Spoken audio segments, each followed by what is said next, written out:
Really happy to see you. I haven't seen you for quite a long time. Mhm. We haven't really talked for, I think since the last edited volume came out, which was, I Yeah. believe, 2022. Yeah. When was last time you were in Spain?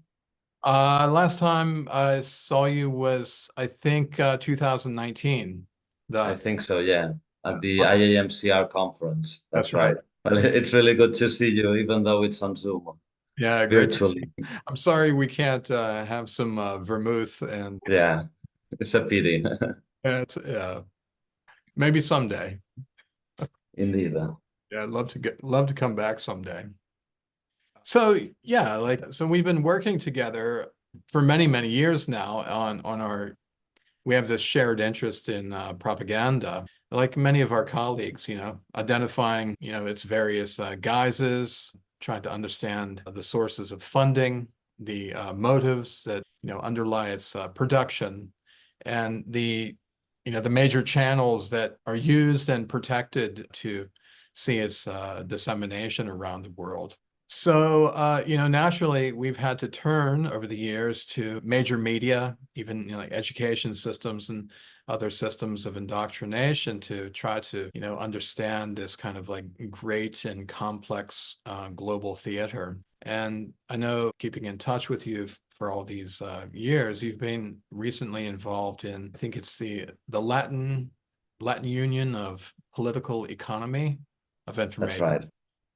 Mhm. communication and culture, especially in an effort to foster peace journalism. So, I'd like to open up and kind of get you talking a bit about your latest effort in Spain to, try to demand an accounting of the nature of journalism today, the promotion of, understanding and peace, which is, of course, badly needed these days. What are the major aims of this, this research network on community, alternative and participatory communication? Can you expand on that for us? Sure. Thank you for your invitation, Daniel. It's a real pleasure to speak with you. So, ULEPIC, as we call it in Spanish, it's the Latin Union of Political Economy of Information, Communication, and Culture. And I promise I didn't come up with the name. I think we could simplify, but ULEPIC in Spanish sounds pretty fine. And it's an international association. There are like ULEPIC International and ULEPIC Spain. Yeah, I participate in both, and I act sort of as a link between both chapters of the organization. It's a critical academic association which aims to have a public intervention to participate in the public debate through the critical analysis of media systems and by proposing alternatives. Usually, traditionally, we've been more focused on structural and institutional analysis of the mass media, more recently about also the digital media and the internet. And we're also expanding and trying to look also at grassroots efforts to build alternative, independent community media. So we've been conducting many activities. For example, with ULEPIC International, we had a conference a few years ago in Mexico about media concentration and the threats to diversity and freedom of the press. Yeah. And then last year we had another conference here in Spain, in Madrid, on communication and peace. Yeah, and so I could focus a little bit more on this one because I was one of the main organizers, and so we thought it was really pressing to start thinking about these issues related to peace and how journalism and communication supports war or can actually work to challenge war narratives and foster peace and dialogue and negotiated solutions to conflicts. Yeah, so we had this conference with around 100 people from mostly from Spain, but also from Latin America and Portugal. A few guys from Norway, where there's a strong school of thought on peace research. I'm following Johan Galtung especially, and from a few other places. Yeah.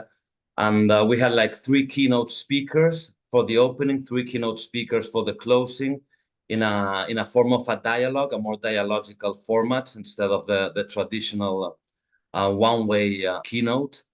And then we also continued with many other activities, yes, such as conducting interviews with participants, with other experts that we have published in our YouTube channel. Participating in other conferences related to communication, media, and peace. And that was the starting point in which we developed a manifesto for peace media. Yeah, this is something I would like to highlight. It was published in Propaganda in Focus, which I appreciate hugely. And it's been launched by ULEPIC and another association, which is RICAP, which is a network for the research of alternative and community and participatory media. So we worked together and we developed this manifesto, which I believe is quite deep, it's quite long. We didn't want just to provide like a short standard manifesto demanding measures, but without analysis. Yeah, we decided that we wanted to provide some knowledge and arguments on why this is important and the steps that can be taken to democratize the media spectrum, the media systems, in order to be able to foster peace journalism and in general peace communication. Yeah. So I think this was you can find it online, both in Propaganda in Focus, where you published it, and there's the link to comunicacionypaz.org. You can find it in Spanish and English, and I encourage all our viewers to sign it, to disseminate it if they agree with the proposals. Sometime soon we will launch the manifesto here in Madrid with a public presentation, with the participation of some journalists, especially of people also working in some transformative NGOs. I would say NGOs with an emancipatory tradition, and also with some of the writers of the manifesto. Mm. So that's like the general things that we've been doing recently. Before we get into the manifesto, can I just ask you briefly, if you think back over the many years you have been involved in communication studies, at what point do you think you've noticed maybe significantly increasing interest among the public in the area of, true journalism, journalism that co-opted by, corporate interests, peace journalism, essentially? If you noticed maybe over the, recent years, maybe more and more increased interest in this sort of journalism? I would say so. Like in Spain, there was a very small tradition of peace journalism. There was peace research done sociologists in different universities, but peace journalism and peace communication had been scarcely researched and practiced. And during the last few years, especially and start thinking and making visible the importance of peace journalism. Of course, it's a huge challenge because the mainstream mass media are not interested in pursuing peace journalism, obviously. And then most people, well, they have their jobs, they have even activists, they are involved in other struggles, environmental struggles, gender, work struggles, class struggles. And we try to make clear that communication is necessary to achieve other rights. The right to communication is essential to demand other rights, and therefore we need to bring to the forefront the struggle for democratizing media and communication. So we've seen that we're establishing connections also with other associations and networks, and slowly, and there's not many of us, but slowly we're developing this network. For example, very recently, the parliamentary group Sumar, which is like the development of Podemos, then it was Unidas Podemos, and now it's Sumar. They invited us to participate in parliament, on May 3rd, which was the International Day for Freedom of the Press, to participate, to discuss and make proposals to defend the right to communication and therefore freedom of the press. Yeah. So we participated, some of us, we created some working groups, and we have to make some specific proposals regarding creating a specific parliamentary commission on media and communication public policies. That doesn't exist, so that's one of our key proposals.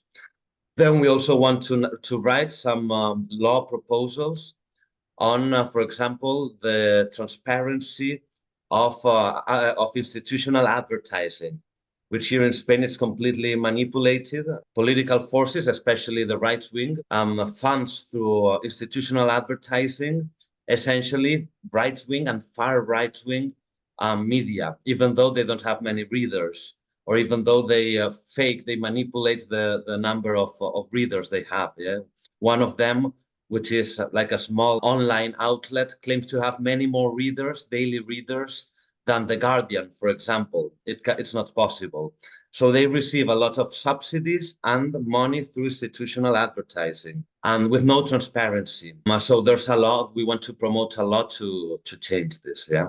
Also all of this is also related to some of the key points that we developed in the manifesto, but we've also included other people. So, for example, we're also working towards a law to assure the plurality of ownership in the traditional media, especially on television, because we have a duopoly, two private television channels controlling most of the spectrum, plus the public television service.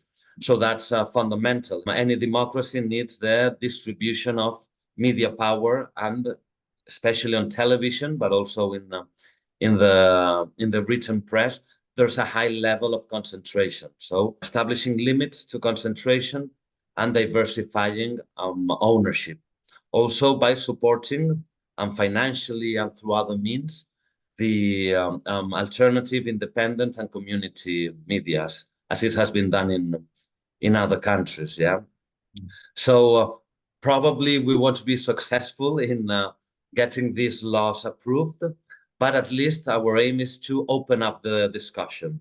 We need to start a conversation in which different social actors participate about the importance of media and communication in the democratic system, and reducing the level not only of fake news and overt lies, but also of more subtle forms of propaganda, also by so-called progressive media channels or media outlets, sort of the New York Times, well, the equivalent in Spain, yeah, or CNN, the equivalent in Spain, which are also attached to very powerful economic and political interests. Yeah, and we think it's a very good moment right now, because the far right and the right have created a very powerful media ecosystem, especially online, but also on traditional media, spreading hate, spreading many fake news, and with a very aggressive approach. Yeah.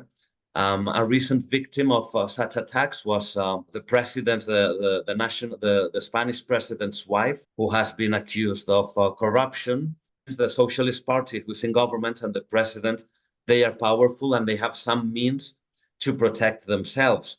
So they have visibility in some media, and they react. So we can also use this opportunity to make clear that it's not only this specific issue affecting them, but that there have been many cases, flagrant cases of lying, in which many people have suffered. Their reputation have been damaged. Some members of parliament with an impeccable tradition, they had to resign because of brutal lies that were made up. And now we know that they were lies, but they already had to resign. Yeah. So it's not the first case, nor the worst. Yeah. So we need to also use, since we're a minority, we need also to use these openings in the political and media system to be able to transmit our voices and explain that it's not only against the Socialist Party. The ones who suffer most are people with less power. Yeah. So we're working on this, and eventually we'll send all the proposals to Sumar and to Parliament, and see what happens. And in the meantime, also have other meetings, gatherings, activities to discuss all of this, and raise awareness, especially. Yeah. Coming back to your question, I think it's, yeah, people are usually focused on other issues, but since the level of manipulation and fake news has expanded so much, I think that's already on the discussion in many places around the world. Yeah. And the mistrust of the traditional media, and also of new digital media, it has grown, but I think very often we lack the tools, the analytical tools to understand what are the forms of manipulation and what are the reasons. Yeah. Which have to do with the analysis of power structures and institutions. For example, with the propaganda model that we've been working together in the past, provides us intellectual tools to understand manipulation, propaganda, and not let ourselves be fooled again. Yeah. It is quite astonishing, it seems to me, over the past 4 years, especially, the decrepit state public discourse has descended into. Uh, it seems like a sort of madness has like gripped the world over the past 4 years. And that has had a very negative effect on the interactions that people have. What we thought would be normal, 10 years ago, to have open discussions with people Yeah. you might have disagreements with, you can still share a beer with. But nowadays, the discourse is so balkanized. And I think so few people, especially in academia, realize the dire state of the academy, science, politics, economics, society itself, because we can't or won't communicate. So I think the effort that you're putting forward in Europe is incredibly important. I wanted to maybe ask you a little bit more about the manifesto. What do you think are maybe the most pressing aspects of this of the manifesto? Mm-hmm. Well, one of the great obstacles is elite power, including universities, as you mentioned. Yeah, most professors and academics don't want to participate in this type of action and discourse in favor of peace. Just to mention an example, my information sciences faculty, as it is called at Complutense University of Madrid, granted an award, the how do you call it? A very important award to the president of Madrid, of the Comunidad de Madrid, as an illustrious alumni, yeah. And she's in the line of between the right and the far right, almost like her discourse is basically following Trump and authoritarian populism, and she's been awarded, and there has been a tribute at Complutense. Yeah, so this is very difficult to work in this context. In addition, the traditional media, which immediately accuses you of wanting to turn Spain into Venezuela, obviously with that discourse, and to promoting censorship and authoritarianism. That's why they are going to say that anyway. That's when they don't have arguments. Yeah, they just use a label that would be like the fifth filter of the propaganda model. We dislike you, so you're a populist, a communist, even supporting terrorism. Yep. That's happened recently with the ongoing genocide in Gaza. The right wing and far right and extreme right in Spain have been accusing people who support peace and oppose the genocide of supporting terrorism. Yeah. So that's the standard procedure, Yeah. and they have the means of communication to Yeah, make their discourse heard. But we will continue with our discourse, which is based on the idea of democratizing the media system. And in my opinion, so in the manifesto, we have like a guideline, a practical guideline for journalists to follow, like in the short term. Yeah. But of course, within the institutional structures prevailing, it's very difficult for journalists to do this, except for some points, which is like, don't transmit hate, don't stereotype, etc. Yeah, that can be done. But we note in the manifesto that if we want peace journalism to be conducted on a systematic level, we need deep institutional structural reforms regarding ownership, regarding advertising, new models of media companies. Yeah. And I think it's very important for journalists themselves to try to empower themselves, organize, pressure their own companies to try to achieve better job conditions, more security, less pressure from their owners, the advertisers, governments, politicians, corporations. But we know that's very difficult. So the other option is to get together and build independent media through cooperatives, for example, co-ops, cooperative ownership, in which journalists have more freedom.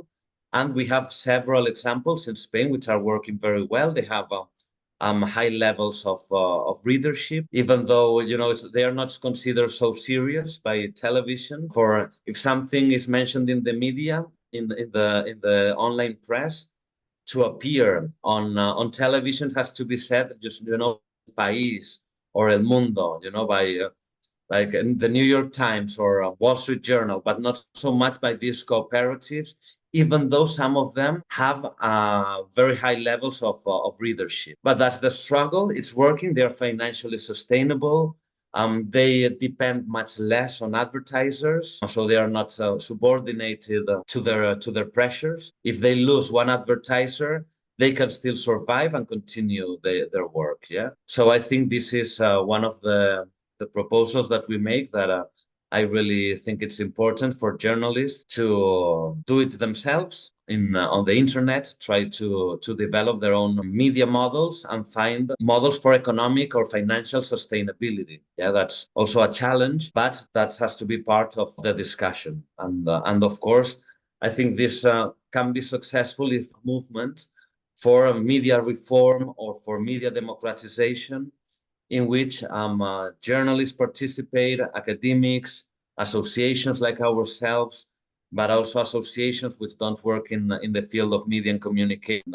When there's pressure, some changes might take place. Yeah, so that's, I think it's some of the key ideas that we have to foster. What you're saying in that response reminds me of some of the problems that Herman and Chomsky had talked about, back in the 80s about gatekeeping and the economic power that resides in corporate media to control the meanings of key terms. They're already in the position to control what people think and what they say by virtue of their ability to disseminate only the acceptable words and the acceptable meanings of those words. And that kind of is leading into this next question. What do you see as the major obstacles? To me, there needs to be maybe a paradigm shift in our values in society. We need to learn how to value empirical truth and demand it from centers of power, because I can't see how else we can come out of this madness if we don't reject the present, top-down order. So I'm wondering what you see as the major obstacle to genuine journalism the network is aiming to create. I think building peace, building social justice, and peace journalism is really difficult. There are many obstacles, but there's no other option.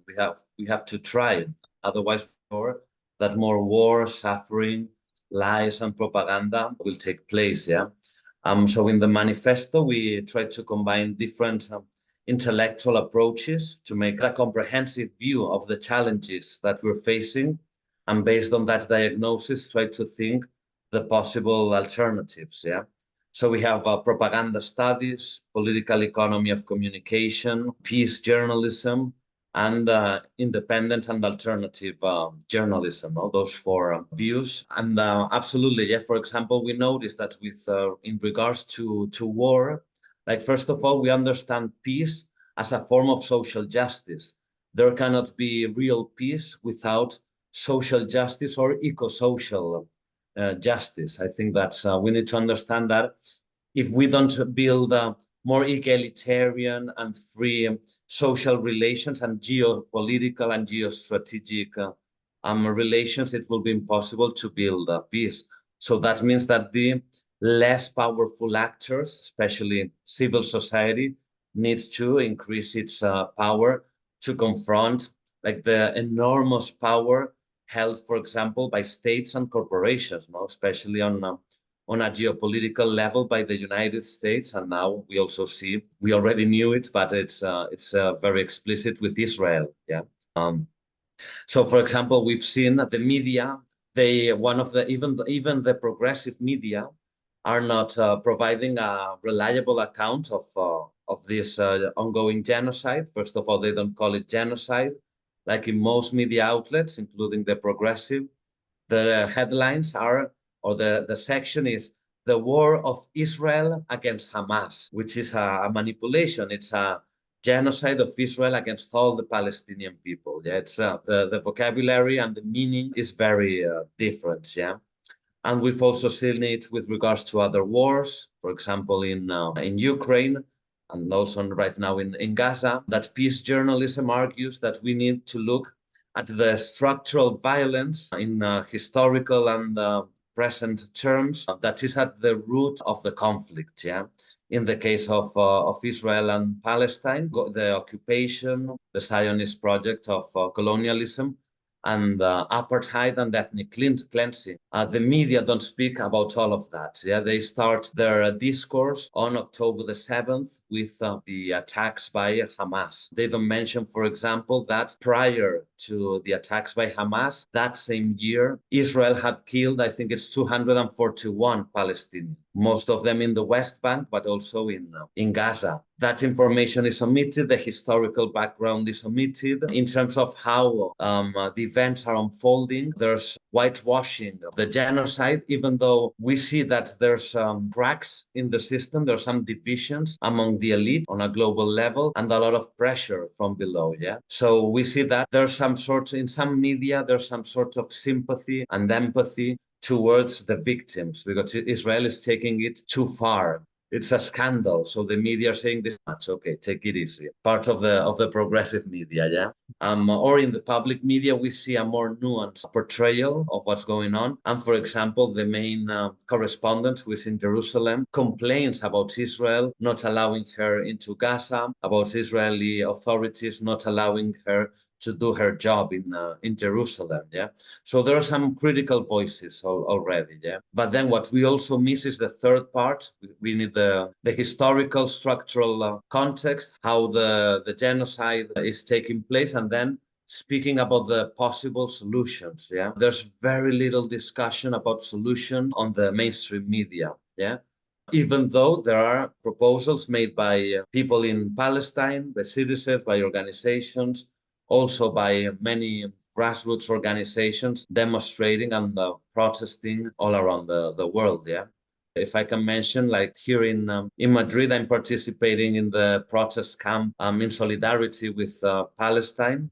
And we have like 5 essential points shared by a network of a university network in solidarity with Palestine, which is all around Spain. And we share the same five key points. A few universities, the rectors have already accepted most of them, like 3 or 4 universities. In the universities in Madrid, we don't have even a response. The rectors are not speaking to us, which is scandalous. Yeah. So we're raising the pressure, and eventually they will be ashamed. They will be the last ones to sit down and speak with students, speak with professors, and at least listen to us. And we're asking them to take firm steps to comply with our demands, including condemning the scholasticide taking place in Gaza. All universities have been destroyed. More than 100. We're gathering the figure and the names, but it seems that more than 100 scholars have been assassinated. So a condemnation of this scholasticide. And then other points like, well, condemning the genocide, but other points, like practical points, which are breaking ties with Israeli companies and the state which contribute in one way or another to the genocide. For example, Complutense University collaborates programs with Israeli companies which are producing drones which are used for military purposes. Yeah, so we want those contracts to end and the university to commit not to sign new contracts. Yeah, they don't respond. Yeah, but I think we're pressuring, and eventually they'll have to respond. And we also have the most important bank working with universities in Madrid, but especially Complutense University, is the Banco Santander, which is one of the most important banks worldwide. And they are one of the main funders of the war and of arms production of the Israeli military. So we also want Complutense to cut ties with Banco Santander. Yeah. So within that framework, it's difficult, but eventually they have a lot of pressure on them, the rectors, and we hope eventually at least they will sit down. I know that most of them don't share our position. They support Israel and they support the right wing in Spain, but there are also divisions among authorities in universities and also within the Spanish government. It's like a two-party government where the majority is the Socialist Party and the minority is Sumar. Sumar is pressuring a lot. So Spain, the president announced that Spain will recognize Palestine as a state. It's a very small move, but they are feeling the pressure because most of the Socialist Party's voters support Palestine and are against the ongoing massacre. So if they don't do, they have to comply with some of the demands at least, or otherwise they risk losing the next election. So those are the things we're trying to do and bringing together different type of people, and also through a form of communication, which, as you were mentioning, is very difficult to engage in dialogue. The bridges between different types of people have been broken, but that's why we need to work also through peace communication in seeing how we rebuild those bridges. Yeah, how we are able to understand the other even though we disagree, how we can share our point of view in an assertive way but without being aggressive. And for example, students a few days ago, they gave everyone a lesson because they received a visit from some drunk university student from some other campus or faculty, and there was some tension, but they engaged in dialogue, and especially the women, they responded to all the weird questions which they were asked, and they were capable of having a conversation with this drunk right-wing student who didn't seem to know much about what's going on. But these young, especially female students and especially Arab students, they were able of engaging in dialogue, and that's what we need to do. At least being capable of speaking to each other on a grassroots level. I don't expect many people on the top, on corporations, on media executives and so on, to be willing to engage in dialogue, but they can suffer the pressure. Their ears will whistle, as we say in Spain. They will at least have to hear us, and then at a grassroots level, normal citizen, the general public, I think there's a need to work for the common good, and we have to find the points in common, the points of interest in which we can work together, because, for example, a war is of no interest for the majority of the population. Of course, there are winners, such as armed companies, but most citizens, they lose money. There's less public spending because it goes to war. There's more pollution because of the war. There's more risk of violence coming to Spain when there's more conflict, even terrorism. So I think we can reach some form of consensus that war is not good for the majority of the population, and we need to build more just geopolitical relation based on mutual security, mutual understanding, and justice. Yeah. Yeah, it sounds, so many of the things that you're talking about remind me of a number of points that I've been trying to make over the past number of years here at this Christian university. The island was ravaged during World War II. The final battle fought out in Okinawa, and U.S. forces were here to subdue Okinawa and use it as a possible staging point for an invasion of mainland Japan. But then, of course, the atomic bombs came and ended the war. But a lot of people at this small university, every year they think about the connection between the very roots of the university having a kind of a Christian tradition, and also what it means to be in a place where there are still many military bases from the post-war era. So there's a lot of conflict because the bases have an economic presence. Local people and visitors come to the island and engage in business with the military community. Mhm. It's hard for so many people to see that on one hand, while war is devastating, so many people, they seem so often blind to the fact that war is also very profitable. That's why we live in a world in almost a perpetual state of war. So I have been trying personally, like you, to encourage people to think more carefully about how the message of peace. Jesus spoke about peace. How can peace be made profitable? If war is profitable, if it dominates the world right now, how can we flip that on its head and Mhm. Mhm. create a world where the cultivation of peace is profitable? And Yeah. I think Well, I absolutely love this idea that you're mentioning. I don't have a good response, but I think that's with the collaboration of economists, but also sociologists, media scholars, I think we can surely make the point that peace is more profitable for economically, not only in terms of safety, but economically than war for the majority of the people. I'm sure that's the case, especially because public spending on all the money which goes to work can be spent in education, health, environmental protection, whatever the people choose to. For example, through participatory budgets, there are several experiences about this that could be done and reduce the spending in the military sector and use it for other purposes. Of course, we've seen in Europe, for example, and in the US also, the military spending has been increasing very recently, yeah, because Europe again has subordinated to the USA and to NATO. But I think there's a rejection on the side of most citizens.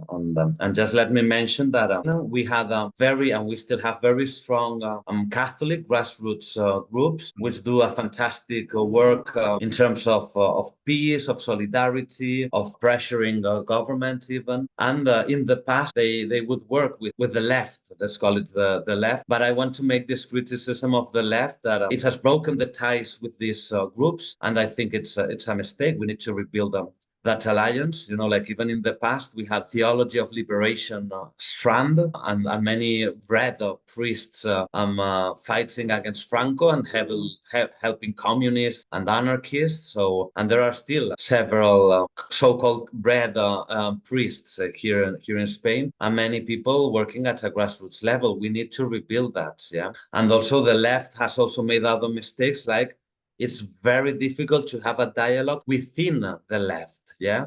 So that's also something that we need to start working on, and I think with the strength of the Palestinian solidarity movement, we've seen some tensions and some more traditional groups which always try to control the discourse of everyone and try to establish one line of thought and of action, and they have left because we need more diversity, more plurality, and I think young people, in the face of the huge challenges that they are facing for their future, I think they understand that our small divisions, our egos, and our stupid fights can be left aside if we really want to move forward in resistance and social change. Yeah.